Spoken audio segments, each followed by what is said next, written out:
Welcome to Northbound, Alaska, the Trucking Files, a podcast where we talk to haul road drivers, both past and present, to carry on the knowledge and experience of one of the toughest roads on Earth. On this episode, we sit down with Brian Sommerville. Brian has 33 years of experience driving in Alaska and around 2 million miles on the haul road alone. I'm flat excited. I've been looking forward to this day. No, me too. I've been excited too. Ever since you asked me, it's like, I can't believe you're asking me. I don't know. Why does everybody say that? I don't know, yeah. Everyone says, oh, I don't have anything to say, and then we talk for an hour and a half, you know. Yep. So, and we're here with Brian Sommerville. I just met Brian, was it last week at the last fuel week. station? Yep. Yeah, I was cheating a little bit with the diesel, the Ford. I went to go fill up at the big boy pump. Yep, I seen that, yep. It's funny. I think I met you 30 years ago. I've been around like, I figure 33 years now, but yeah, I met you a long time ago. I remember I was at Food Services, Yep. and it seemed like you had a black Freightliner. And man, I did. I remember that. I remember walking out, I was like, man, that thing is shiny. Yeah. No, it was my 96 Freightliner. I got it from Cliff Hendrickson. I worked for Cupcake, and he bought it. And then about a year after that, he kind of run into some financial difficulties, and I bought it from him. But yeah, no, it was my second truck. That was my first new truck. Yeah, that was a nice truck. When did you buy that? I missed that truck. I bought that one, and it must have been 97 when I bought it from Cliff, because it was a 96, and he bought it. I got in it. I worked for Cliff a few years prior to him getting that. I had one of his T800s. He had two gray ones, and he hired me to do. Oh, I remember those trucks. You remember those trucks? Whiskey Runner had one for a while. We were doing Vic Hoskins freight out of Seattle. Seemed like North Star ended up with those trucks, maybe. They ended up with all of it. Yep, them trucks, and yep. Wow, I forgot all about those. Oh yeah. So I'm trying to remember here. Were you doing food services at that time, or no? At that time, I was working for Sourdough when I had my Freightliner. I was hauling pipe for Sourdough. Oh, okay. Sourdough would help Food Services when they got busy. So yeah, when they got busy, they'd call Sourdough, and Cliff would put me on it. I was the only one that did it. Nobody else wanted to do it, but it's like, it's great, something different. I'm trying to remember, when did U.S. Foods buy Food Services? Was that 10 years ago or more now? Somewhere in there, probably. I remember as a kid, so Dad drove for Food Services when I came around. Right. And I just remember we'd draw pictures of the truck, with that star on the van. Oh, yeah. Yep. Yeah. That was a lot of fun. Yeah, Dad started when you were probably 3 over there. Yeah.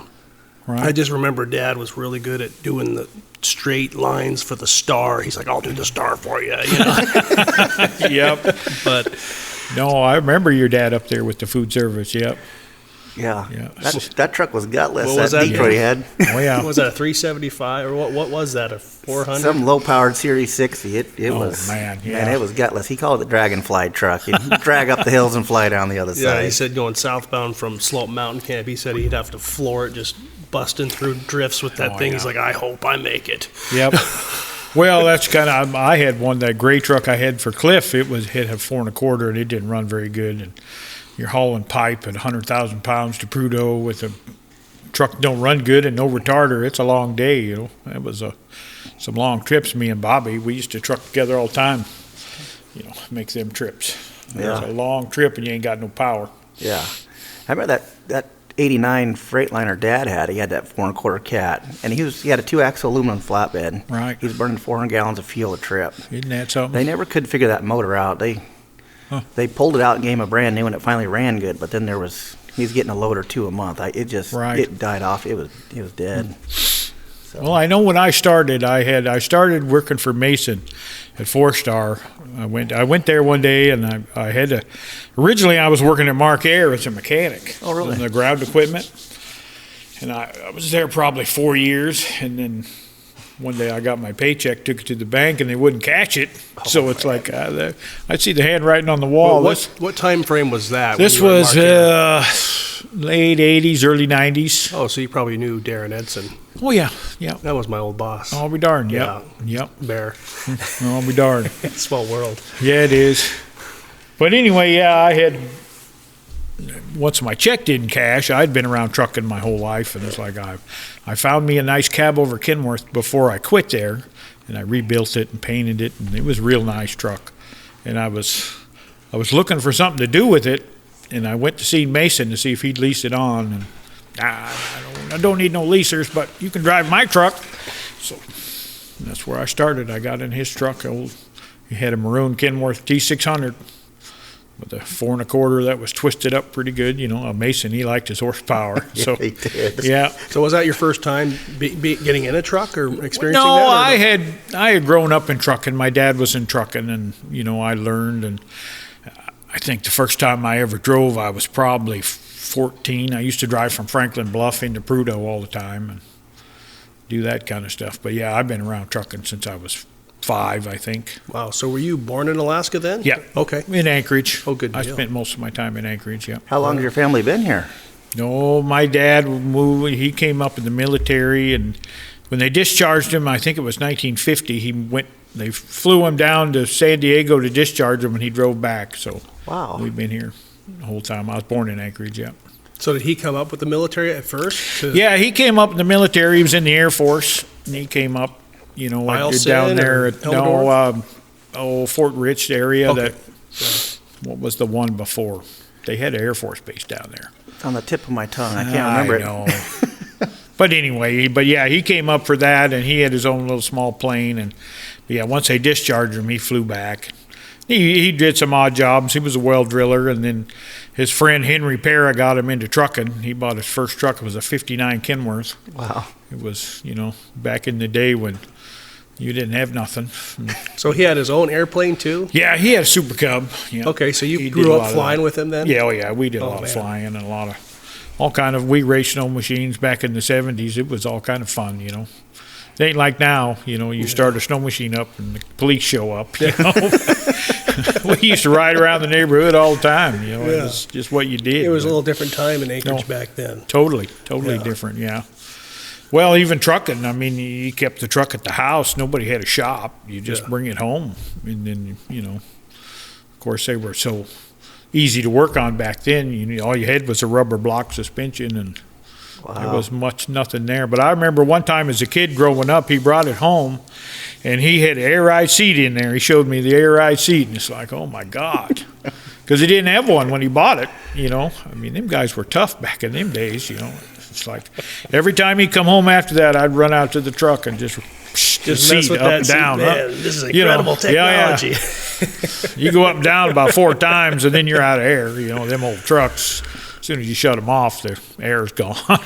But yeah. So he'd pretty much take you everywhere with him, huh? When he was trucking? If I wasn't in school, I was all the time. And then we moved to Fairbanks in '83 when he was a mud hauler. They started the mud yard over here, and I had to work there all summer long, washing trucks and loading trucks and unloading trucks, and it was no fun at all, really. But it was a good experience, I'd work all day, washing trucks or loading trucks just so you could drive them around the yard, a little bit. That was just the highlight, Yeah.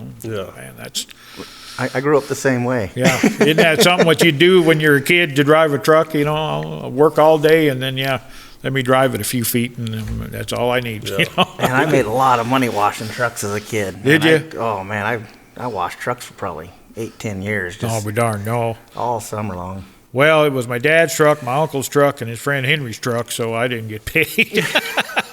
I got to go to lunch with him and have a milkshake. That's where I was, But yeah.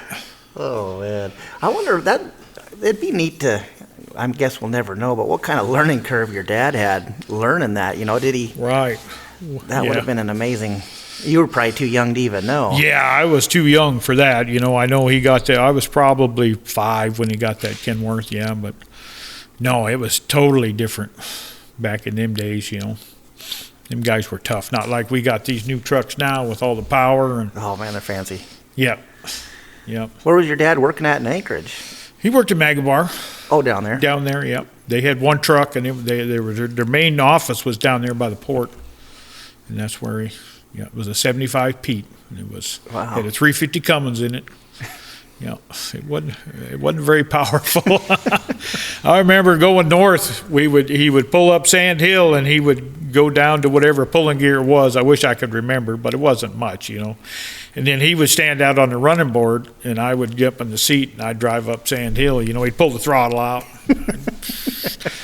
You thinking, man, this is something, but I'm sure he's barely moving. 8 to 10 mile an hour yeah. or something. 350 Cummins with a load of mud, you're not going very fast. So in a way, were you kind of learning while watching him drive and everything? Oh, yeah. You were kind of just a big sponge, just soaking just all that knowledge all of up. it, and then you do the shifting, the stuff kids do when you come up in this, I was always there, sleep on the seat, between the seats, Do you ever remember him spinning out or some kind of sliding or anything like that? No, he spun out several times in the wintertime. When he'd go at Christmas, he'd spin out. But he always made you wear your boots when you were in wintertime. You always had your boots on and your coat handy, Yeah. You spin out, you got to get out. So you'd get out and help him chain up too? I would. Yeah. When I got a little older, I was 14, I would throw the chains on the one side. Yeah. And then, that's just how you learn. You got pretty good at it, too, I'm sure. Yeah. Well, back in them days, you didn't have lockers, and you had the junk tires, the tube-type tires. I'm surprised anybody ever made it. I never thought of that. When you're spun out, you're probably putting 2 sets on, huh? Pretty much, yeah. You're kind of, you're stuck, you got to do something. Well, plus you didn't have the big spread axles. The tires were this close together, and you're trying to chain them up. And it's definitely. I got nothing but respect for them old guys. Man, they're tough. Yeah, tough as nails. Them guys, and they didn't even know it at the time. They think they were doing good. They had their 8-track. Yeah. Man, look at this. Got music in the truck. Yeah, got music in the truck. Yep. Yeah. I didn't mean to raise that mic so high. You can lower it if you need to. Because I was like, it's kind of covering your face. So I'm fine with that. Yeah. Just hide behind the mic. Hide behind it, yeah. But no, I remember the old days when I first started going to Prudhoe, because back in the really old days at Magabar, they hauled mud to Kenai, Seward, and Fairbanks, and that's the only place they went. Wow, they were going to Seward, too. We were going to Seward pretty regular. I don't know why. To this day, I don't know why, but we would take probably a load a week into Seward. They had a yard down there and everything. Were those mud boxes that you guys were hauling back? They were all mud, boxes. Okay. Everything was in box back in them days, yeah. So you're throwing straps and running winch bars running and all the that winch stuff. bar, rolling straps, Yeah. Oh, no. It's a lot of tire changing. I was pretty good at the tire changing. Yeah. And the one time we went from Anchorage to Prudhoe and back, I think we had 7 flats. Oh, wow. And that was, back when you had tube type, you couldn't just stick a plug in it, or take it off. I've heard Dad tell stories like that too, and it don't even seem real. But it was tires are way better now. Oh, way better, yeah, way better. And if you get a screw in it, you can just plug it, and you're on your way. Yeah, back then you had the tube, and you had to take it off. Those were split rims too, were they? Oh, yeah. You had the ring on it. Yep. Yeah. So were you carrying that? I guess I never asked Dad. Were you carrying enough spare tires for that? Well, my dad used to carry 2 on his trailer underneath there. He had 2 all the time, and then we'd start singling them out, and then you'd stop and have, you'd always stop at the river and have the guy repair them. He'd repair them there, and Coldfoot, and. That'd make for some long trips then, just getting tires fixed. There was some long trips, yeah. Do you remember the tire guy on Happy Man? I heard Dad talk about that. Oh, yeah. There was a guy up there, yeah. There was guys. You get tires all over. You fix them anywhere, Yeah. But, yeah. Guys had their own little tire repair shops on the side of the road all the way up there. Yeah. They had that big air-powered machine that lifted up and opened them up, Because the guy at the river had that. I think his name was Chris, But anyway, he just had a concrete pad. You'd back up on the pad, and he'd do it all outside, He was tough, too, Tire guys are always tough. You don't want to mess with them. Nope. No, I know it. Yeah, well, I mean, and I used to look at my dad's old pictures where you go and, you go in a blow, and there is no delineators. So, without delineators, you'd be stopped pretty regular. Just, you couldn't see nothing. And he had a little 36-inch sleeper with the hole, you crawl through, and that was. And the heater didn't work very well on that sleeper. And right? probably didn't. I don't know, but yeah, he had the little hole. Where the old window used to be. That's how you get in there. Yeah. And then Magabar bought their second truck in like 79, and it had the small sleeper, but it had the sit down, and that's like, whoa, well, look at that. That was just amazing for them days. Was there any other of your family in trucking, or was it just you? Yeah, my Uncle Bill, he run the other Magabar truck. He run that one. Yep, he was old-time truck driver, yep.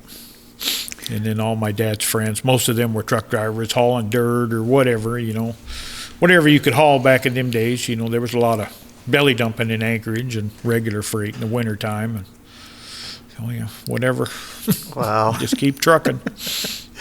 So when was the first time you actually drove and took a load up to Prudhoe Bay on your own? First time I did on my own was, I'm going to say it was 91, I think, is when I got a job working for Forestar.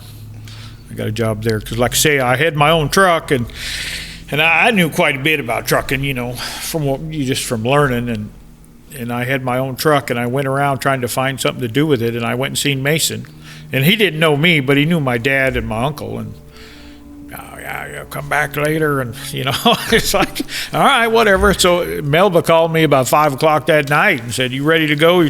Keys in the box." And I never even met the woman, It's like, okay. And I showed up 4-star, and luckily there was a mechanic in there, and I asked him, I said, "How do you get out of here? Because the first load was a set of doubles, it's like, here's your doubles. It's like, oh my God, really? And you went by yourself? And I went by myself. Oh yeah, here you go. Yeah. And I took a set of doubles to Fairbanks, and I split it up, and I went to Prudhoe and back, and I called the office, and they said, do another one. And I did 4 in a row before I ever even met the people in Anchorage, except for Mason. So just from Fairbanks to Anchorage, or Anchorage to Fairbanks? And I back? did Anchorage, Fairbanks, and I did 4 Prudhoes, and to Fairbanks to Prudhoe, then I went home. Oh, wow. Yeah. That's a long trip. Yeah, it was. Considering I didn't know, I had a bag and some clothes and few tools, but then I went back after my 4th trip, and then I filled out my application, Said, "Hi, I'm Brian. I'm your driver." They're going to pay you for this too, huh? Exactly. Yep.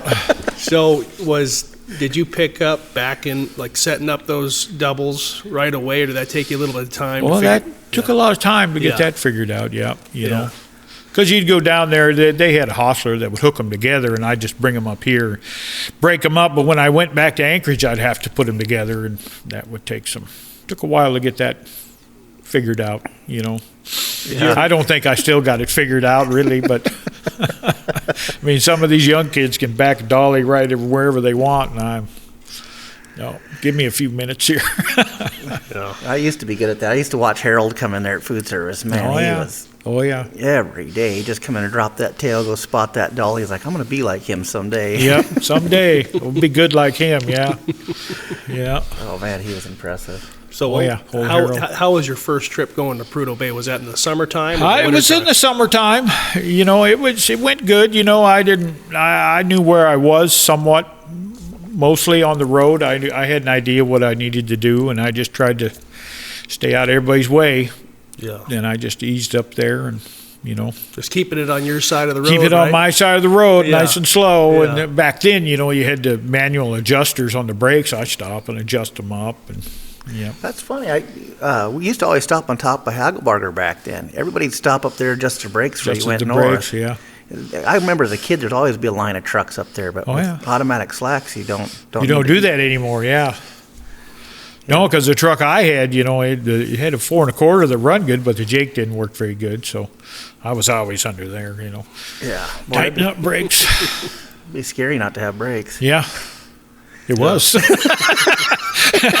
Scared many times, yeah. So you drove the haul road that summer, and then how was wintertime? Well, wintertime, I got in there, and and here's another thing I wasn't very smart on some of this stuff, because they gave me this truck, and I'm looking at the chains, and it had all kind of tire chains on this truck. But the first time I went to use them, I pulled them off, and the links were broke, and the hooks were gone, and it's like, oh my God, I've got a problem here. But I found there was a couple sets of singles on there, and luckily it's all I needed to get over the pass that one time was a set of singles, and it's like, man, saved my ass. But That's scary. So you definitely need to check your chains. You need to check your chains. I mean, because you get a truck. I mean, it looks like you got good chains, and then you don't when you need them, and it's like, now what do you do? But but no, that first winter, I don't know if it was just. I'm sure it was dumb luck, but I never run off the road. My air cleaner never plugged up, and I just kind of. I drive around with the CB on, just listening to people. That's how you learn. Yeah. You're probably pretty quiet, just sitting there listening the whole time, huh? Oh, yeah, just listening, and you go to Coldfoot. I wouldn't sit at the table with them guys. I mean, I was nowhere near as good as, Hipshot and Scheidler and them guys, They sit over there. I'll sit over here, I'll just listen. And them, you got to show them guys their respect. But, I just stay out of the way. Try not to rock anybody. So those older guys, they weren't really talking to newer guys at first? Or no, what? I don't think they ignored me or anything. I just wouldn't, I didn't know them. So I just kind of I knew they knew what they were doing. You can tell when somebody knows what they're doing. Yeah. And you just kind of follow along and listen and watch what they're doing. And if they're chaining up, you pull in behind them and chain up. It's kind of how you learn. But the first year, I think I was more luck than anything. But after that, I met some people, and then you kind of work your way in there. It makes it more fun when you know people up there. It does, yeah. Kind of release a little stress. It does, yeah. Yeah, you have a lot of fun up there too. Yeah. I've had a lot of fun up through there. Did you have any fun coming off 5 Mile? Not really.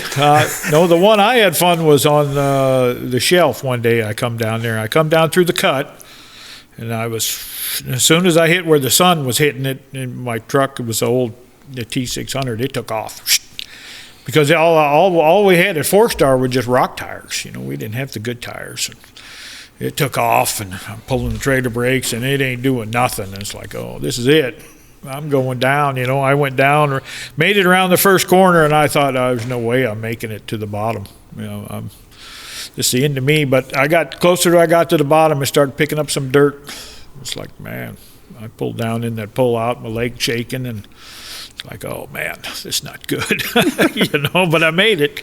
But, that's how I learned. Yeah, you don't do that again. Yeah, that leg shaking is a pretty serious thing. Oh, yeah, your leg shaking. And, you need to stop and get out for a minute. You got to get out for a minute. Yeah, and I think Keith Mitchell, he was behind me, and he slid a little bit. That's the only thing because I was down, I thought, man, I screwed this up somehow. And then he came down and said, yeah, I slipped quite a bit too. And it's like, it wasn't just me then. Because he knew what he was doing, some of them, yeah. But, yeah, no, I have slid off 5 Mile a few times. But, yeah. You ever had a hard time getting up 5 Mile? Oh, yeah, I spun out on 5 Mile pretty regular there for a while.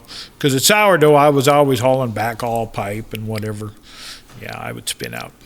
So did you just kind of guess, I'll be all right, or maybe I should throw a set, you try not to guess too much. I mean, you can tell if the temperature's cold and if your tires are picking up snow, and you got an idea if you got a chance, I mean, if you hit the bottom of the hill and your tires are black and it's warm, you don't have a chance, really. You're just rolling the dice there. But pretty much every time I spun out was just a little too heavy, hit a slick spot. I've gone backwards a few times, 3 times, but I remember every one of those. You ever gone into that corner, that upper corner, the inside of that corner there at the top? Oh, yeah. I've spun out in there a couple of times, Get to chewing and work your way over. It's like, oh, no. That's scary up there in them corners. Yeah, it is. Yep, it is scary. Hope that truck's going to sit there. I hope it's going to sit there for you, yeah. Get out and start throwing chains under the tire, yeah. Exactly, yeah. But, oh, no, you can't run that road you're going to have them stories. Yeah. But it don't seem like it is like it was. I mean, I used to spin out pretty regular. I don't think I've spun out in 5-6 years. Yeah. Just the tires are so much better with the sipes, and things are better. Yeah. All the horsepower and just, it's the horsepower and you're cruising over some of the slick spots. But right. It's interesting to think about, some of them slick spots. Somebody was probably slicking the hills up. Seemed like we were talking to somebody else about that, but that's where you try not to drag your trailer brakes off the hills for the other guys coming back. For the other guy, yep. It's like you gotta think ahead a little bit, to kind of preserve that road. Right. Yeah.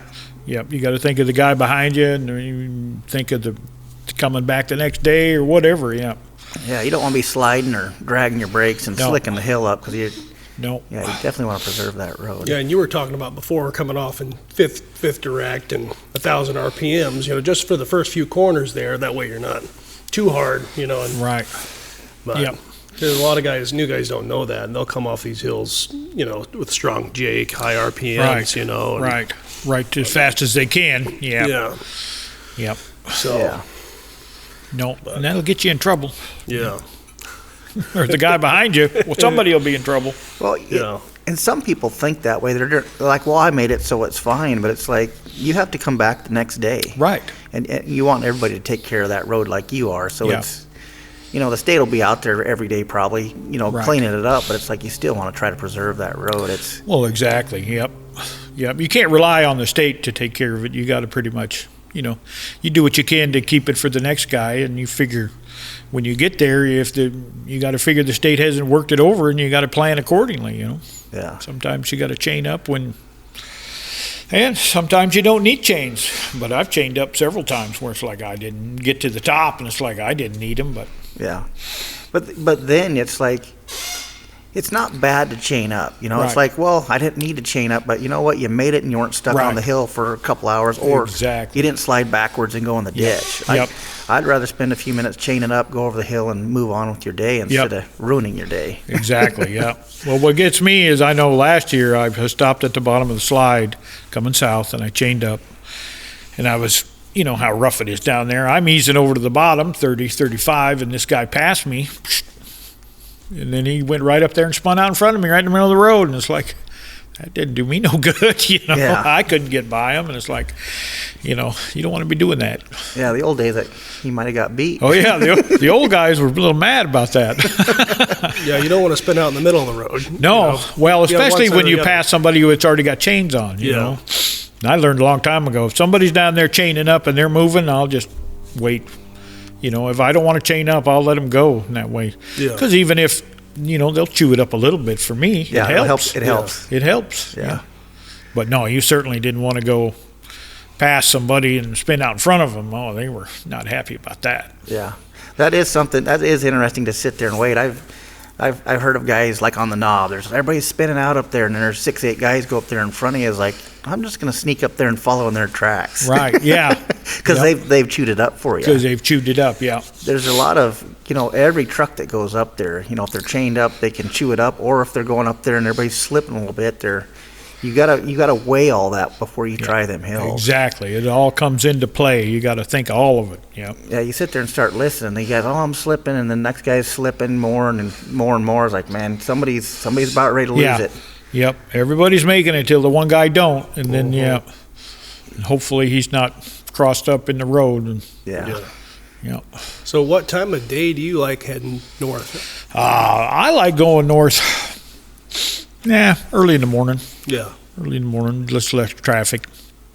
Yeah, it makes it easier to see when people are coming or whatnot. Makes it easier to see when people, Because I always, if I'm running at nighttime, if ever I get to a blind corner, I always dim my lights. I can see if somebody's coming. Yeah. You can see them coming. But they don't seem to do that anymore. They come around the corner with all their lights on, and surprise, it's like... Or up over a hill where their lights are above. Right. Yep. And they can't see you, but they're blinding you. They're blinding you, yep. Yeah. But no, I always try to dim my lights just to see. Yeah. Especially now, there's so much traffic, Yeah. It ain't like it was when you drive along for an hour or two. And Well, the lights are so much brighter. Oh, yeah. And I've caught myself where I'm blinding people coming over humps. Like, man, I thought I was dimming my lights, but it's like you're constantly dimming your lights and constantly checking to see if somebody's coming and just being prepared. Right, because like you say, back when I started, we had them KCs, and that was it. I mean, you had 2 on the fender, and that's all they give you. Here you go. We had the spotlight up there above our door. That's what we used to go to blow. But it would never stay. Yeah. Well, you'd be sitting there holding the thing, driving through the blow. You're sitting there trying to see whatever reflector was there. Exactly. And you thought you were doing good because you had that. It's like, look at that. Man, we are living up in the world. Yep. Yeah, I remember riding with Dad in the food service truck, and we had those spots there on the side. And I think I had one on each side on yeah, that truck. and Man, that was the coolest thing for me as a little kid. He's like, keep that light in that ditch, and I'm like, okay, we're looking for moose and whatever else, Right. Little beam out there, like can't see nothing. Yeah. It's like now you're like, you got these retinol burners, you know? You light up the whole place. It does make it easier. It is nice having that light. You don't wear you out as much. Right. But man, you need to be responsible when you're using it, and Exactly. we're all kind of guilty about. We are. Yeah. Yep. All of us. Yeah.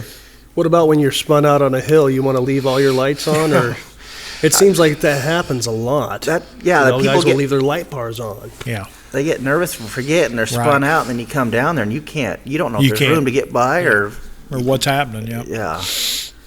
And it even seems like there's some of the backup lights, they're so bright. I don't know if it's these, off-brand Chinese knockoff or whatever. It seems like the ones that have more of a direct beam, like we have on some of ours, where it's pointed at the tires. That way you can see for chaining up. Then it's not as bad diffused in everybody's eyes. Right, because you don't know what's going on up there. Yeah. Yeah. They won't tell you because they're out chaining up, of course. So. Yeah. I like to have a set of spots, if I'm chaining up on the road that way. And those spots, they're up high aiming down, so I'm not, if somebody's trying to get by, it's not blinding Right. them. They can see. Yeah. Or but then I got my floodlights too. I have several sets of lights just for the different kind of work I'm doing, but it's exactly. That's a lot of thinking ahead to plan to do that. Yeah, because that's the last thing you're thinking about when you're spin out, especially when it's going backwards. And that puts a whole new dimension on things here. Yeah, I've only had that happen twice, but it definitely messes with your mind. It messes you up. Yeah, I've only been 3 times. I've been lucky 3 times. Yep. Yeah. Yep. That's plenty. That's more than enough. Yeah. Have you ever spun out on the Koyukuk? Oh yeah. I spun out on everything. There's nothing. There's nothing up there I haven't spun out on one time or another. Okay. Yeah, I was always heavy. I was always at sourdough. I was always hauling pipe, and I was always heavy. Yeah. So So even some of these little hills will get a guy if he's not keeping his momentum. If you're not, up. yep. Yeah. Well, with the little power back then, little horsepower, you find there's a lot more hills out there. Oh yeah. This big power, you don't realize where these Right. hills are, or even coming home empty. You got big power and you're empty all the time. And the one time you get a backhaul, it's like, oh, I didn't know that was there. Right. I didn't realize how steep that was. Yep. Yeah, and you're kind of goofing off and didn't get a little run at it, and there's quite a few of them that kind of sleeper hills out there that. Right. Yep. But no, I've spun out on pretty much everything, and a few times. Some of the times it was just my fault. You're just driving along and you got somebody with you and you're BSing, and pretty soon it's like, because I did that one night. Me and Bobby went north and it was snowing, and we were both going to chain for Mackey because it was ugly and everybody said it was ugly, but we were just driving along, it's snowing, we're BSing, and all of a sudden I'm in the dip at Mackey, and it's like, Bobby, I'm on Mackey, buddy. This ain't good. Yeah, sure enough, went up, spun out, went backwards, and it's like, oh my God, But just you got to pay more attention sometimes. Yeah. Well, that's the scary thing for me. It's like you start driving this road by habit. You're not even, right. Or if you're listening to a book or something, it's like, whoa, I'm on the knob already, and I don't remember anything from the river. Exactly. It's like, we've done it so many times, it's habit, but it's like, man, you need to keep your head in the game. Yep. Yeah, because I done that one time coming up to Mackey too, but it was really, there's a lot of ice fog. Right. And then I was coming along, I was like, I think I'm almost there. And I'm, like you said, in the dip, I'm like, I'm there. I'm not going fast enough, Yep. I made it, but, it's just like, oh, man. Yeah, once you're in the dip and you realize, man, what do? You got to try it. Yeah. The point of no return, right? Yeah. It almost, that's the farthest I went backwards was on Mackey. I went backwards a long ways, and there was a little dirt on the edge, and it stopped me, and I thought for sure I was headed out in the trees there. It's like, this is it. Yeah. Henriksen's going to be mad, I don't want to call him. Same truck's in the ditch, but. That Mackey's a tough one. My uncle's off the road there, I think in 87. Man, he was clear back in the trees. He took a bunch of trees down, but. You can still see the trail. Yeah. If you know where to look, you can, almost 40 years ago, but you can see where he went in there. You can still see it, huh? Oh, darn. And he was over the hump, but I was Yeah, I slid backwards on that one time too, and as soon as I took my foot off the brake pedal, the steer axle would start rolling because there's no maxis on that, and Right. they'd start rolling. And I had a pair of work boots over there and jammed them on the brake pedal just to keep that thing from. Of course, it's October, Yeah. It's like. Well, there were no brakes on the front axle back then, right? At all? Yeah, Or- so if you set all your brakes, you got no brakes on your steer axle. So when you Right. let off the brake pedal, you just got your drivers and your trailer that are stopping you. And there's times where you need every wheel with a brake on Yeah, it. but what I'm saying is back then, did they have brakes on the front steer? Well, in the old days, they came with brakes, but there was I know my dad used to always take his off. They'd Yeah. take them off and just get rid of them front brakes altogether. But there was a time when you were like grandfathered in, and then I forget what year it was. Then you had to have them from then on. But the old guys, if their truck come with brakes on the steer, they'd throw them off. Yeah. Like those. I've heard the stuff where guys will put a penny or a dime or something in there and block the air off up there just for. Because I mean, there's times if you hit your brakes, the steering it won't let you steer. Right. When it's real slick, but Right. I don't know. I like to have brakes. Yeah, I do too. Well, especially with the anti-lock brakes. That's another thing that really helps us. That I've had that help me a few times, the anti-lock brakes. But yeah, That's amazing. yeah. I always kept them working on my trailer. I spent a lot of time. Oh, me too. My truck, yeah, they'd had to work. Yeah. Yep. Well, and I bought a new Kenworth in '99, and it had a Jake and a retarder, and nobody told me that the anti-lock brakes was hooked to the retarder. Oh, really? Yeah. So if you come off a hill, say 5 Mile, I was coming down there a few times, and my retarder would cut out. Psh, psh. It's like, what's wrong with this junk? It's like something's wrong. But I found out later. I talked to the Kenworth, and they couldn't figure it out. But we called the engineer, and he said it's hooked to your anti-lock brakes. As soon as they lock up, it kick your retarder out. Really? Really? I didn't know that. But yeah, it would. Because I thought it was broke. You come down there and it's just blowing the air off, and like, man, what's with this? But Could you ever bypass that, or you just left no, it alone? I left it once I knew what it was. Then I knew it, and I was, then I could come off, say 5 Mile with a little retarder, and I knew if it didn't blow off, I was still hooked up. That was great. Huh. That's crazy. Yeah. I miss them retarders, man. That was Oh, nice. I do too. I miss them old cats with the retarder. I guess these Jakes are. Pretty good. Yep. Yeah. Or this probably has the older Jake, but I guess them retarders are nice in the blows. You Yeah. get stuck out there and you can keep Keep that the engine warm. Yep. Yeah. Oh yeah. Yeah. Retarders are nice. Yep. You've never been around them, probably. Well, Yeah. let's move forward here. I was going to say something I probably shouldn't. But, Oh yeah. so, you ever have any long trips from Pump 2 into Prudhoe? Oh yeah. Yeah. I did one. I was at Sourdough. It was probably in 2010. We hauled long pipe in there. That was the day I seen you. Me and Mike Correa were out there, and you came in there. But we were hauling long pipe on stretch trailers, and they had to have them trailers back to reload. So we unloaded, and I left. And I just went in that morning, and it was kind of bad, but it wasn't real bad. But I got out there, and it was getting bad. And the one way was in the ditch. I pulled him out of the ditch, and it's like, I don't know. You should turn around. And it's like, how can I turn around? I can't see, so I just kept going. But I went from one reflector, you wouldn't see the next one. And I was in low gear, just barely idling, you head out the window trying to, and then you'd find the next reflector, and it's like, man, it was like 13 hours out to pump 2 that night. Wow. I think that was the time. Was that the time you guys were sleeping out there when I? Yeah, well, because I was doing this, I was on my own, and I was out there, and I'm thinking I shouldn't be out here by myself. That scares you to death too. And my filter on my heater plugged up with snow, so my window's iced up. So I stopped and I fixed all that, and I got going again, and I went another hour, which was probably a mile maybe. And then Mike Correa had same thing. I didn't even know he was out there. And he was stopped, and it's like I got behind him, and it's like, you want to sit here? That's fine with me. I don't care. I'm just done, Wow. I had a hot load. I've had a lot of hot loads, but that one. Yeah. When I got there, the vac truck had been sitting there since I'd left town, and it was still sitting there. They unloaded that and threw that in the mixing plant, loaded that vac truck, and away he went. I was like, man, that was hot. They waited for 14, 15 hours, but I'll be darned. That was, man, I forgot all about that. Yeah. I come over 62 mile, and the trucks were like 3 wide. We could barely get by there because everybody was waiting.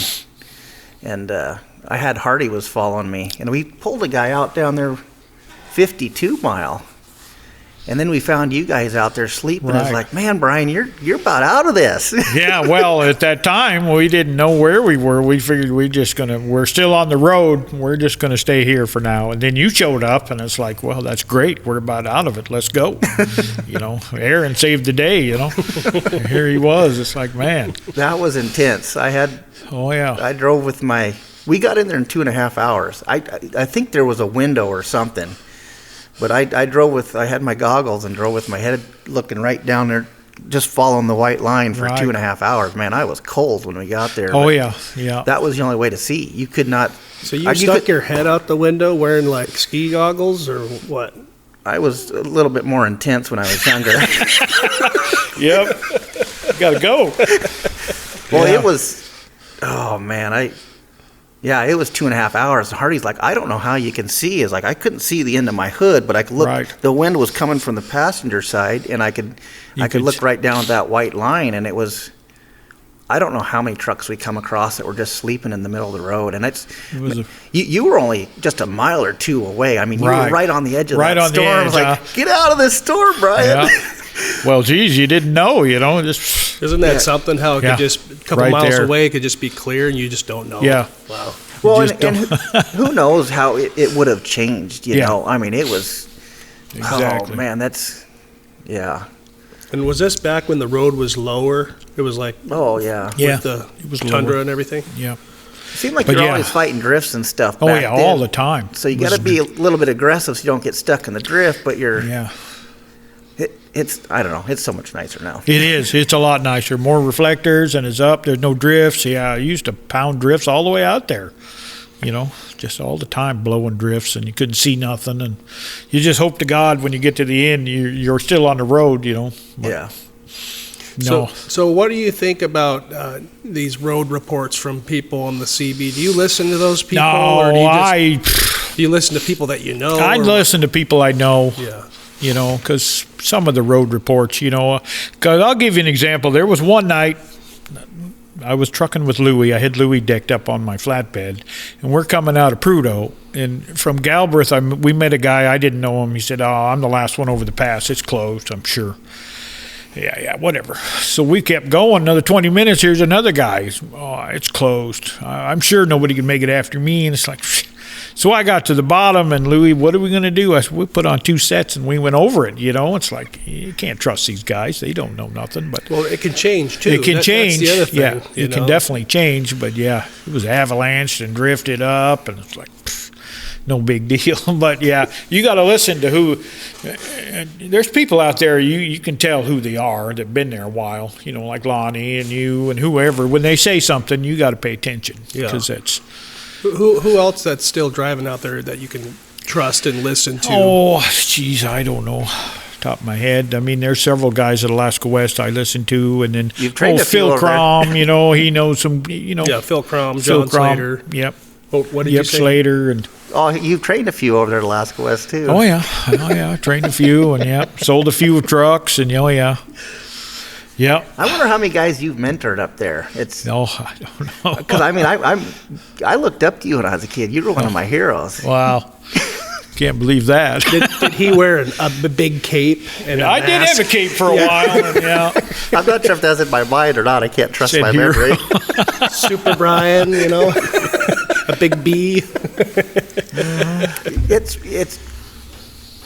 guys like you that you're not a super trucker, right. but it's like you've seen so many different things. You've experienced so much, and right.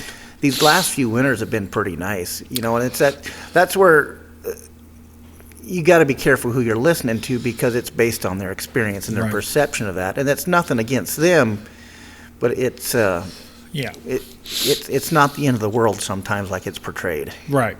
Yep. So I mean, you're not getting in a hurry or anything. You might just idle along and go check it out, but you don't just sit there and blindly. Fear. Yeah, you don't sit there in fear and give up and wait till summer. Yeah, if somebody says that, the pass is bad or what have you, it makes you start thinking, well, maybe something going on up there. But, yeah, then you got to talk to some people and go that route. But, yeah. It's funny. I've heard that story from Louie about you guys going over the pass, and I think he was taking notes when you guys went up there. I think he was, yeah. He was pretty nervous, I think, because, he was riding with me, and I stopped at the bottom. I said, you put 2 sets on this side, and and I got my side done, and I'm sitting in the truck like, come on, Louie, what's going on? Need some help? He took him a while, but, yeah. And then, we went right up and over it. I mean, it wasn't great, but it wasn't nowhere near closed. Yeah. And there were several people at the bottom. RC was down there, and a few others wanting to know how it was. But then, it's interesting that guys don't want to chain up anymore. It's like if it's that bad, they're just going to wait for the state, and it's right. There's times where you can put 2 sets on and just go. And just get over it, Yeah. I mean, and open it up for other people. Well, it's in a way. You still got to be careful, though. There's a judgment. That comes with experience, yeah, though, you have to have the experience to know that. Yeah. And it's neat for you, especially showing Louie that. I mean, right. All of us has to learn at some point. And somewhere. It's to learn from somebody like you, and I mean, we're trying to do this so we can pass this knowledge and information on. Exactly, yep. It's, yeah. Yep. Yeah.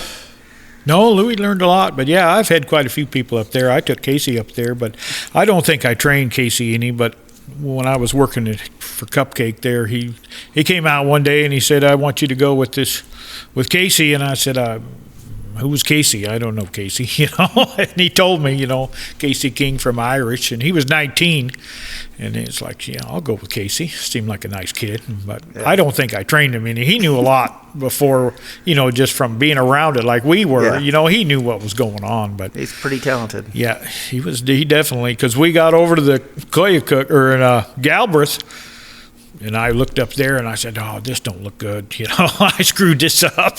And I went up there and I spun out, and I told Casey, I'm spun. He come by me. He made it further than I did. I'll give him that. He high marked me on that one. Yeah. You've been high marked before, haven't you, Aaron? Yeah. But yeah, he got me on that one. I got him a few times after that, though. So works out. I can't wait to hear those stories. Yeah. But no, you gotta just take somebody and you don't have to sit here and tell them everything on the CB. Just kind of go with them, because I went with Bobby and quite a few guys over the years, and just makes for better trucking anyway when you're not by yourself. Yeah, and iron sharpens iron. You're learning from these other guys, and everybody's got different experiences, and it's. Yep. And really, you can learn from new guys too. Right. You don't want exactly. You don't want to have a new guy come up here and you can learn something from anybody. I'm learning stuff from my kids. Oh yeah.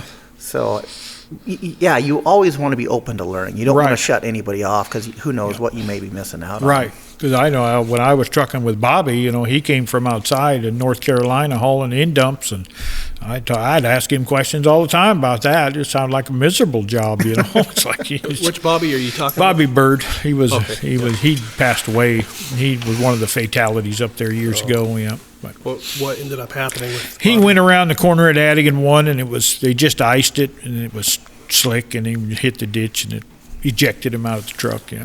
But was that something where he was maybe going a little too fast? He was going a little too fast, but he just didn't know that it was that slick, I'm sure. Because they just iced it, and it was cold, and it was decent. But then that morning, he got up at Adigan Camp. It was like 30 degrees, and he went in that corner just a little too.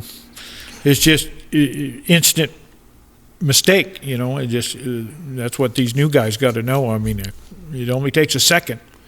Yeah, not every trip's the same. Right. You need to be aware of that. Aware of everything. That's when him and Casey were driving them pink trucks, wasn't it? Yeah. Because I loaded that load on Bobby the day Did before. You? Oh yeah. Because I was loading pipe.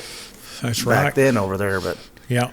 No, him and Casey had them pink trucks, they weren't pink. They were, lavender or whatever. But no, them Peterbilts. Yeah. No. Yeah, I can picture those. Yep. Bobby had one. Little Cliff had one, and Casey got one. Oh, there's 3 of them? Yep. Oh, okay. Yeah. Yep. I remember pipe was busy. I'd sit on that big forklift just loading trucks all day long. All day long, yep. pipe was really moving in. That was kind of fun to. You actually get good at loading pipe when you load that many like right. that. Yeah, I'm sure. Were you loading them tier by tier, or how were you guys doing that? They were bundles. It seemed like they were always 55,000-pound bundles, and you'd pull around and they'd throw some on top. However much more you wanted to get to the weight. I mean, some guys, Ravens, they're loading 72,000 on them 4-axles. Yeah, we were loading heavy when I had my 4-axle. Give me 70,000. That's a long drive. Yeah. Yeah. Yeah. Man. And I could legal at 70. I hauled 70 plenty of times on spread axle and go out at night, but yeah. So would you rather haul heavy or light when you're going up north? I would rather haul light. Yeah. Yeah, but at that time, pipe paid by the hundredweight, so the more you got, the more you made, so. Could you talk a little bit for these new guys about maybe busting through these drifts, depending on like if you got a light load or a heavy load, because maybe they don't know what they can get away with. Right. Yeah, I'd say if you got a light load, it'll pick your truck up. If you go through the drifts, it'll pick it up, and yeah, it's not a good thing. Yeah, you have to know. Is the drift fairly new? Are they still soft, or are they rock hard? Or they rock hard. Where you walk on top of them. There's a lot of calcalibrations that go into some of that stuff. Exactly. And in some ways, it's more of an experience thing because I've been stuck on top of them drifts, and you get shoveled out, and you're 2 foot off the ground. It's like, man, that didn't work so good. Yep. You'd be out there shoveling for hours just trying to. Right. Because once you drive into them, get stuck, it's like sitting in concrete. Exactly. It freezes in there. But yeah, you don't want to hit them too fast. I know I've heard the story of Dave Evans hitting one so hard he ripped the hood off his Peterbilt. Yeah. Oh, where was that at? It was somewhere. I think it was up by Happy Valley area. Okay. But yeah, he tore the hood clean off. He had to put it on his drum deck and drive home on the spotlights. Yeah, I've heard that story. You've heard that story? Yeah. And I got a picture between Galbraith and Tulick with a hood off it, but I don't remember.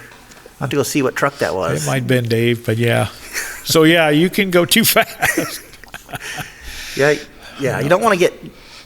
You need to be aggressive but cautious at the same time, and I don't know. That's just something you have to learn. Yeah, you have to learn it, and you have to have the respect. To this day, I've made a lot of trips up there, and so have you. But it's still, I get scared. It makes me nervous when the wind blows. It makes me nervous, and I just, if I'm out there at 62 mile and somebody says the road's closed, that's great because I'll just sit there and watch movies. I hate going in them blows. Yeah. But I was in one. What's the last year? It was a pretty good blow. I was talking to some guys that came out that knew what they were doing, and they said it was ugly. And of course, it's phase 2, so I couldn't do nothing anyway. So I stopped 62 mile, and I was amazed how many new guys just keep driving. And the next morning when it let down, there was like 4 or 5 trucks in the ditch, and it's like we never used to do that. Yeah. We'd always camp at 62 or wherever, somewhere. Yeah. Yeah, you didn't see that there were guys that would try it, but they didn't have the issues, Right. And it's like you don't. I think some of those guys get in too big of a hurry. If you can't see, man, you got to stop. You got to stop, yeah, exactly. Or at least drive slow enough to where you can see. Right. Because, if you can't see, I'm always going real slow. I go slower than most people most of the time, but, I don't like the blows. My eyes ain't as good as like yours. But yeah, I still got pretty good eyesight, but it's like I'm getting older where it's not as much fun as it used to be. I used to love that. You used to love that, huh? I never liked them blows. Another adventure, right? Right. Well, yeah, you don't have any stories to tell if you don't. Yeah, that's fine. What are you going to tell the grandkids? Yeah. Tell them I was bored the whole time, but I made it. I'm still alive. Yep. That's for sure. Yep. Oh, man. Exactly. Smallwood don't have my picture on his Chuck Hole Gazette. Oh, man, that was always... Isn't that fun? We were talking about this the other day. It's like, that was my goal. Smallwood hollered at me one time. He's like, "Hey, Aaron, how's it going?" He's like, "You know who I am, right?" I was like, "Yes, Mr. Editor-in-Chief, I know who you are." It's like, I am not going to be on your radar. Right. I am not going to screw up. But he would hammer you. It's like, and I don't know if that worked for everybody, but it's like, man, I didn't want to screw up and be made famous that way. Right, yeah. No, you didn't want to do that. I know I did a few times in my early years. I spun out on Adigan with a set on with a bulker, and I did this right in front of Hipshot, and I was wasn't quite over. I was over far enough where he could get by me, but it was close. He told me about that, and it's like, I ain't ever doing that again. Next time I start spinning, I'm right on the edge. You can all get by me, but leave a lane open if you're having an issue, and that's where the traction is anyhow. The slickest part of the hill's in the middle where everybody's running. Right. Well, I didn't know any better, but I learned that time. Yeah. That's one of your experiences, how you learn that. Exactly. I learned the hard way most of the time. Yeah. That's how it is. So hopefully these younger guys don't learn all that the hard way, but it's up to them. You can watch and learn and see how other people do it, or you can go learn the hard way. But one way or another, if you're up there long enough, you're going to learn it. Yeah, you're going to learn it. Yep. Well, and another thing I've noticed I've hauled lots of pipe. You've loaded me lots of pipe, and I know how to put pipe to where I got good driver weight. But I see a lot of loads that ain't very good. They're too far back, and they got no driver weight, and I don't think they know how much they got on. Yeah. As far as weight goes, I hardly ever left town. I didn't know how much driver weight I had somewhere. I waited. I knew before I ever left if I was going to make it or not. Because there have been times, where somebody else had loaded me. I had a load of 60-foot pipe loaded for me on a flatbed, and I was tail heavy, and that was probably the worst trip of my life. Fighting every hill, I'm sure. I fought every hill, spun out. I spun out on Adigan. I had 2 sets on, and I still spun out. Wow. Yeah, it's right around the switchback. So what do you do when you spin out with 2 sets on, Brian? I had a set of singles, and I draped them over, and then I backed up, and I chewed a little bit, and I moved over here and over there, and so you finally put them up over the other set. Yeah, I put them over my 3 railers. Yep. And then and I thought I was doing good because by the time I got to Adigan, it's like I'm going to put a set on. So you almost need more than 2 sets of chains. I did that night because I was tail heavy. Yep, and Todd Baltrush was ahead of me, and he wasn't quite tail heavy, and he spun out. So I'm going to put on my second set. No problem. But as soon as I got around the corner, it was a problem because that wasn't enough. But that's another thing. These new guys, they got to learn what weight they got, where it is, and you see a lot of tail heavy loads go up there.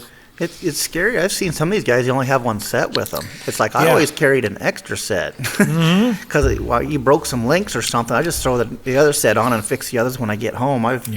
When I first started, I'd been fixing chains on the road up there. It's like I don't mind fixing the chains. I'll just fix them when I get home. But it's nice to have a spare set. Have a spare set, and exactly. Maybe spare hooks and links and stuff like that. Hooks, if you got to fix. I got all that. Yep. Yeah. They got chain pliers and stuff like that. I have the chain pliers. Yeah, you don't want to fix it, but sometimes you have to. Yeah, if you're stuck up there with no help, it's like you need to be able to help yourself. Right. You need to be able to help yourself, not rely on somebody else. Because back in the old days, you could be a long time. Yeah. So, Brian, do you have a lot of food in this truck right now? I'm just curious. I do. You want some? No, I'm good. I'm just making sure. How much food should a guy have up there? I carry 2-3 days worth of stuff. Yeah. It's just dehydrated stuff and some chips and stuff that'll last. Yeah. But I also have a microwave in this one, so I can make mac and cheese and that kind of stuff. Oh, nice. But and I have water, and I have enough stuff in this truck that if it shuts off at 50 below, I can live. When I say I can live, I mean it's not comfortable by any means, but you're not going to freeze to death. I'm not going to die. Yeah, I have enough stuff, and it's the way I learned. My dad, he said, no, you got to have that stuff. Yeah. But I don't have it on like I did when I was a kid. I used to wear my boots and my coat just in case. But that's what Lonnie said. If you ever flipped over, have your coat and stuff close by. You got to have it handy. I got it right here. Yep, I can grab it. That's good. Yep. You got to have that, and you got to have tools and some parts, and you got to have. You can't have every part you're going to need. But, But I know, like, if I borrow something from somebody, I can hardly sleep at night till I get it back. It's like you got to.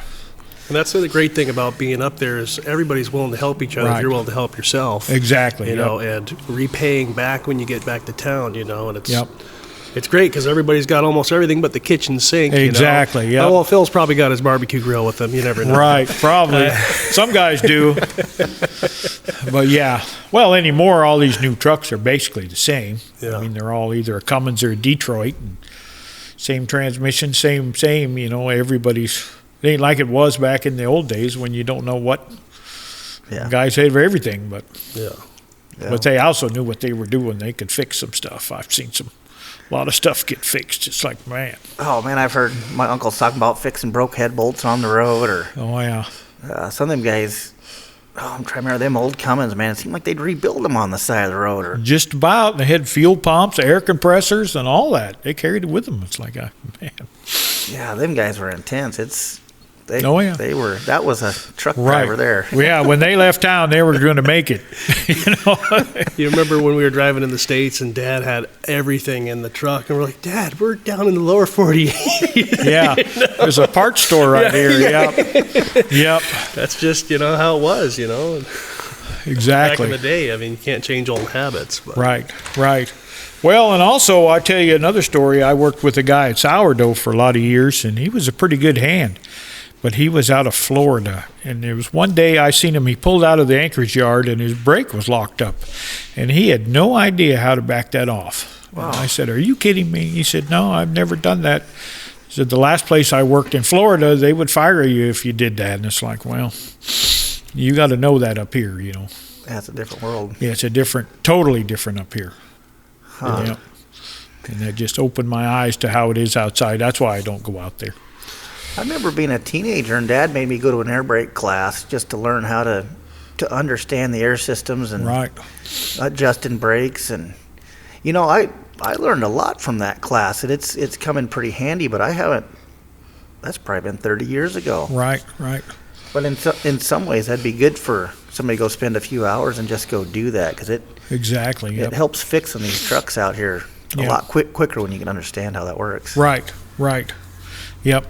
Well, and if you knew how to thaw a frozen valve, that would help. I've seen a few of them guys that dumping air on the side of the road and got no idea how to fix that. But, yeah, they don't know which valve to go to. There's so many valves. Yeah. And then when they do find it, they don't know how to heat it up, without burning the lines off or whatever. But I carry a heat gun now. That's the greatest thing ever. Yeah, I got one too. Do you? Yeah, I had a valve freeze, and Freddie, he stopped and he had his heat gun. He said, "What the? Check this out." It's like, oh, man, that's great. Yeah, I love that. But, yeah, times are changing. Yeah. It's kind of cool how you can have these electric impact guns now for changing tires. Instead of having an air hose and running pneumatic air guns and stuff like that. And they're freezing up, and you got to put it in the cab. Yeah, I'm sure you remember a lot of days like that, messing around. And now it's just, this thing can do that. Right.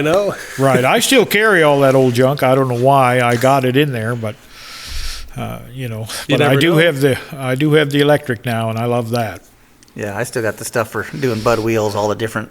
Do you? I got a few sockets for that too. Yeah, and them are long gone, thank God. But, yeah. Well, I've seen a couple out there, and it's like you still got the deal if you break the thimble or break the. Oh, the dog bone they call it, or is that what they call that? Yeah, it seems like I got 4 or 5 of them. But it's like I don't want to get rid of it. The second I get rid of it, I might need it. Right, then you need it. Then yeah. But no, I'm so glad them are gone. I'm breaking studs. So what kind of advice would you give somebody new that's coming to Alaska? They got a load and they're bringing it up here. What's a few things you would tell this person about coming up here? And I would tell them, it'd be like I did when I was first doing it. Just go slow, listen, stay out of the way, and just pay attention to what everybody else is doing. Yeah.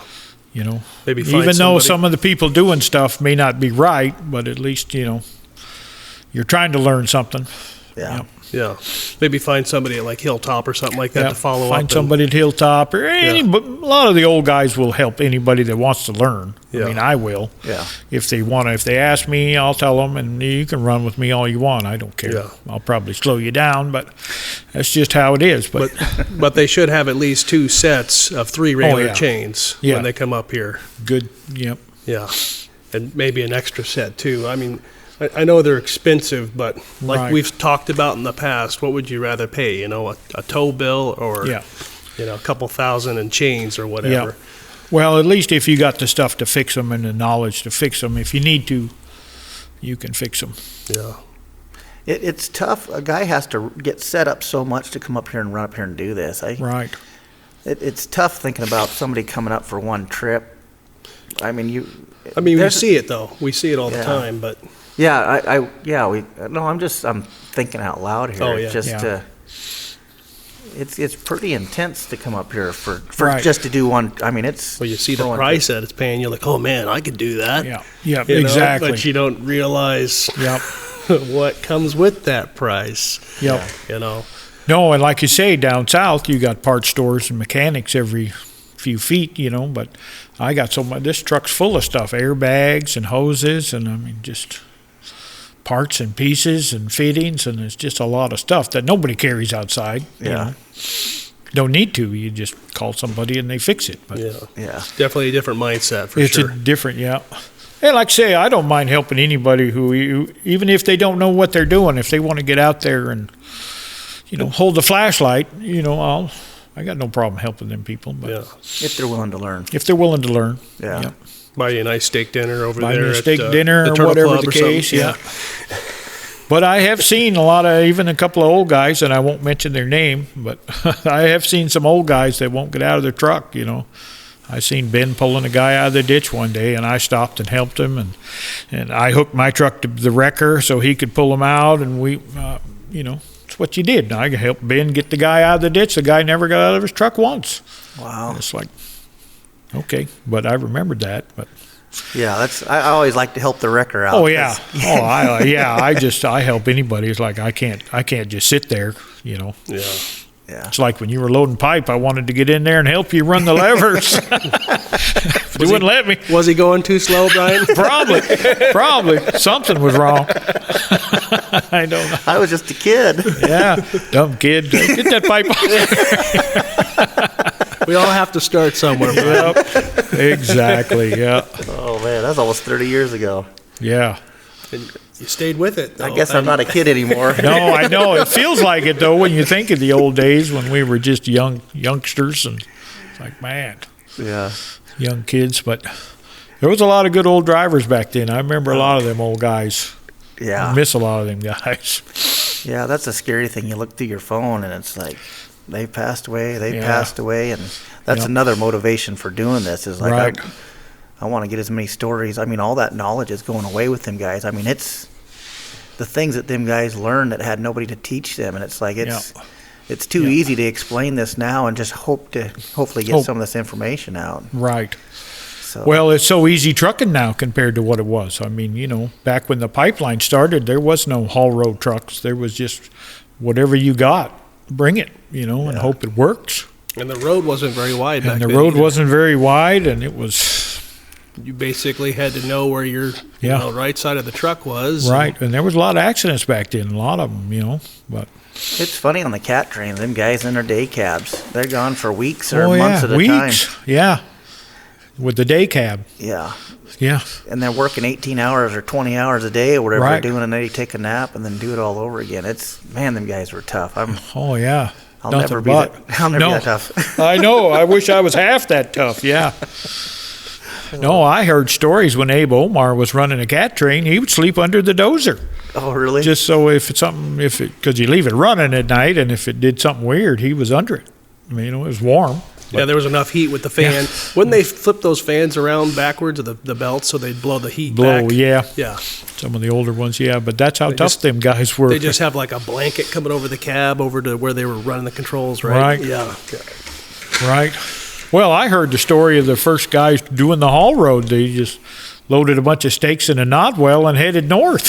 You know, I mean, I think they made it like 3 days and come back and said that ain't going to work. But I mean, they tried it. I mean, you know, it's way back in the '60s, but. Yeah, no, these young kids, they got to, I would say right now, the number one advice I'd give new guys is to slow down. Don't get in a hurry, you know. But everybody's trying to do 3 a week and get their day off, and that's where I think the problem is. It's just so much.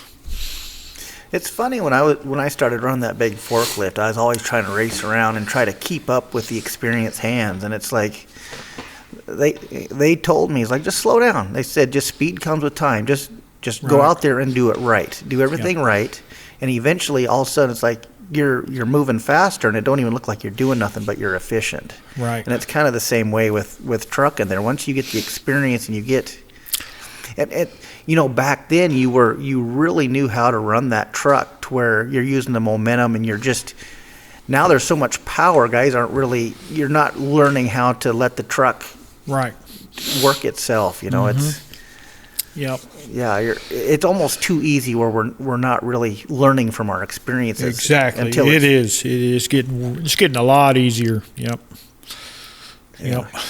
And with these better tires now where you're hardly spinning, when it's really slick and you finally do start spinning. Oh, yeah.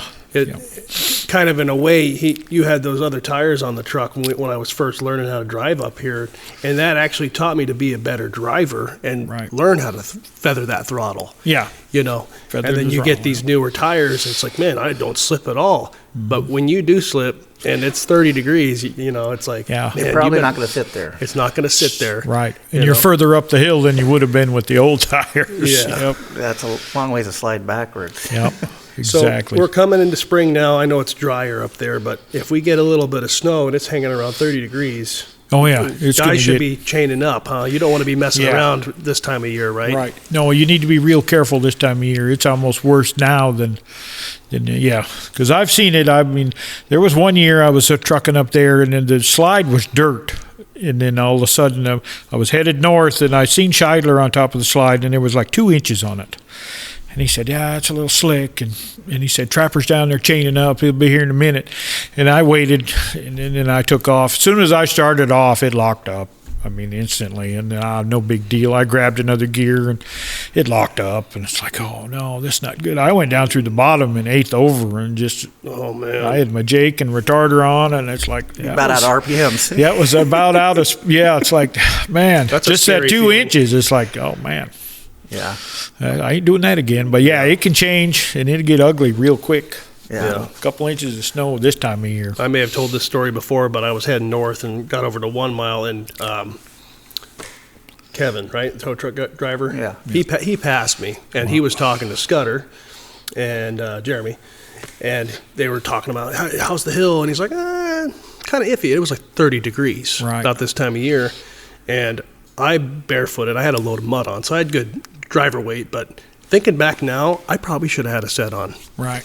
But I chanced it, and the only reason I made it was because Lonnie Lofts was in front, and I didn't know he was up front, but he threw a set for, 2, 2.5, 3, and 8, and I finally caught up to him at Sand Hill, and I made it up all those hills barefoot only because he chewed it up, and it was 30 degrees, and it's like, you're kind of gambling right there. When I finally cut up to Lonnie and realized, I heard Kevin talking to Lonnie, it's like, oh, that's Lonnie. And I started talking to him, and he's like, yeah, you might want to throw a set. I'm throwing them for, Mackie and, So we threw a set for Mackie and the knob and the shelf. We wore them all the way, over the pass. Yeah. But I was pretty lucky when, and I was by myself, only a year of experience, but it's like, yeah, you might get lucky. Yeah. But what happens when you do finally break loose, Yep.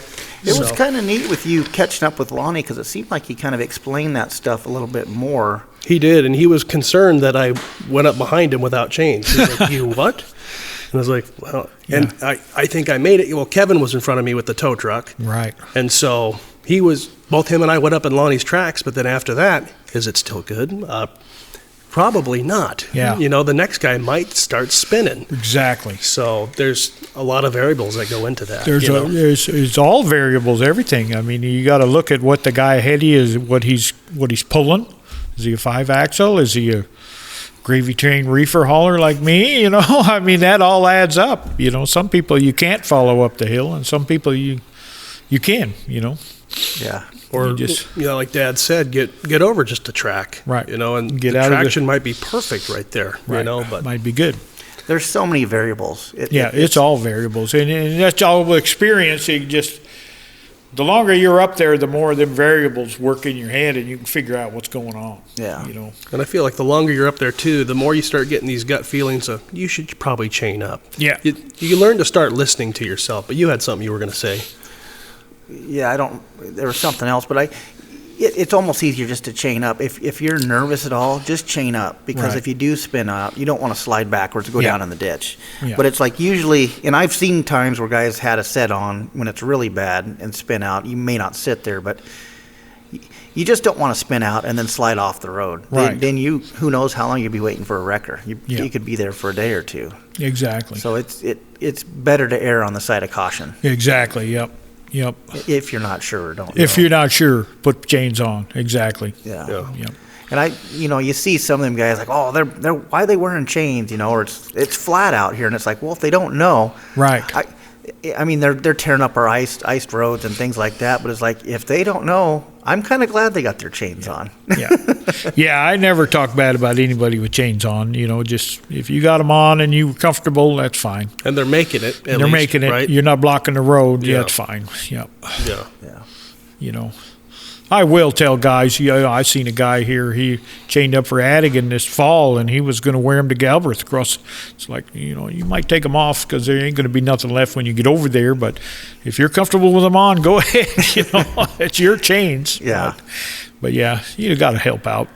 Yeah. And some guys will probably wonder, I'm chained up for Sand Hill, I'll just wear them to Mackey, but that's a long ways to wear them too. Yeah. So you might as well just take them off and save your chains. Right. It depends on how the road is too. Yeah. If you got the right snow and it don't hurt them any. Yeah. Yeah, that's the thing too. If you got snowpack, if there's 6 to 10 inches of snow or a foot, then you'll probably be fine wearing those chains. Exactly. But Well, there was one trip was real slow at Sourdough, and Cliff Hendrickson, Cupcake, called me, wanted me to pilot. He took a 988 to Prudhoe, and it was wintertime, but it wasn't very good.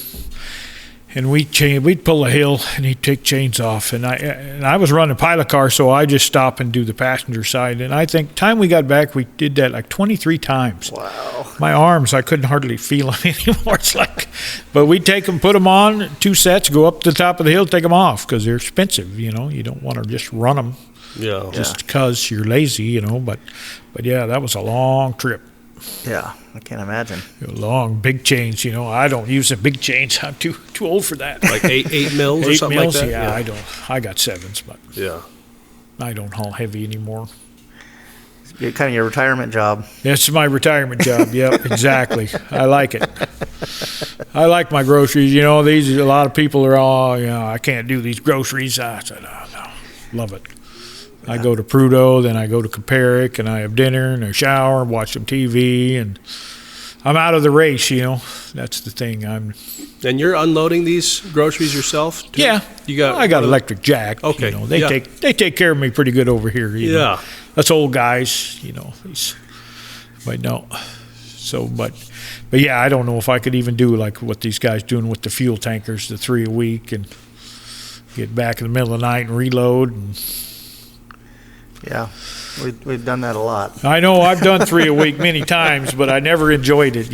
I always enjoyed 2 a week, but no 3. It was always started to get a little grumpy on that. I get a little one. crabby at 3 a week, because I always kept my truck. I never left town without greasing it, so I liked having a day off in between. Just how my trucks were. I always They're fancy. kept them pretty nice, and that's how you do it. You can't just run them into the ground. Yeah. But yeah, you need to do the maintenance up here. They'll last a long time. Yep, lasts quite a while. I seen that old Freightliner last winter was up there. Really? I seen the guy hauling long pipe with it. Yeah. I didn't know it's still around. Yeah. No, I traded it in and went down to Kenai, and it was sat down there for years. And yeah, I seen it last winter. It's like, man, it's crazy. How many of your old trucks do you see up here? Just that one, and I seen the orange Kenworth me and Lonnie had. I sold Lonnie. I seen that last year, but I haven't. I'll tell you a funny story about that, which I was headed south one day, and I had that green Kenworth, that dark green one, before I bought the orange one. And I was going through Healy. I was pulling Healy Hill, and there was my green one. The guy was headed up. He was pulling. And I said, hey, I used to own that. Oh, wow, nice. Right in front of it was the orange truck. I couldn't believe it. I said, I used to own that one. I mean, they were running together, and it's like, they were both my trucks. So did you own that orange one of Lonnie's before then? Yeah, I bought that brand new. It was a different orange truck. Oh, okay. Lonnie had Lonnie had 2. Lonnie bought the orange one from me. Okay. Then he traded that in on the one Dave Hughes got now with the orangish red with black fenders. Yeah, Oh, Dave, okay. Dave calls it red. Yeah, but no, yeah, But yeah, it's an orange truck. Oh, okay. yep. But no, they were good days. But That's pretty funny. You see both of them in a row right I there. know at the same time, it's like, and then neither one of these guys knew that they were. Yeah, Just, you what know, a coincidence. Yeah, that it never, was. That never happened again in 1,000 No. years, probably. No, I couldn't believe it either. I told them, I said, man, I own both them trucks. I said, yeah. As a matter of fact, I said, the chain hanger off of this truck will fit on that truck because that's where I took it. And they were like, well, You probably had a spare key or two hidden somewhere on probably. those trucks. I probably should have stopped them and jumped Yeah. in there. You ever lock yourself out of your truck up north, or No, I Okay, have never never- done that. okay? You? No. Oh, it's- we got a good friend who's done that before, and That's a funny story. that's a pretty funny story. Hopefully, we can release that clip at some point here soon. But Yep. Nope. Never been locked out. well, that's good. Well, Aaron, you got anything else to add, or Not right Brian, you got anything No, to add? I'm or- good. I appreciate you guys having me and doing this. Yeah, It's great. Thanks for coming down. How many more years are you going to be trucking up here? I got 4 more years. 4 more years. Right on. Yep.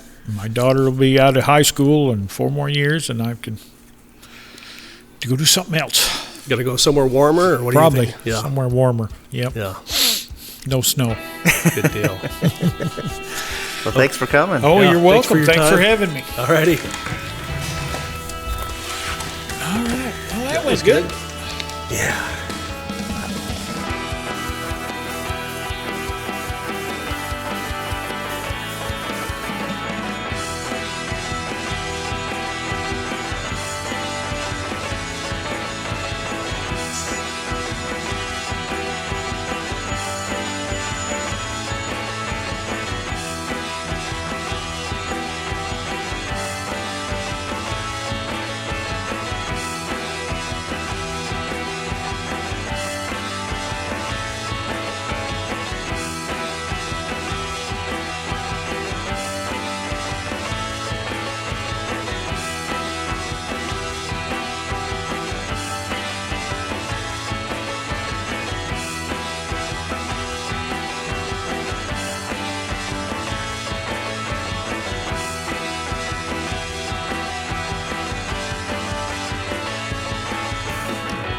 We've all learned our lessons up there, and it's if we don't share that history and that knowledge.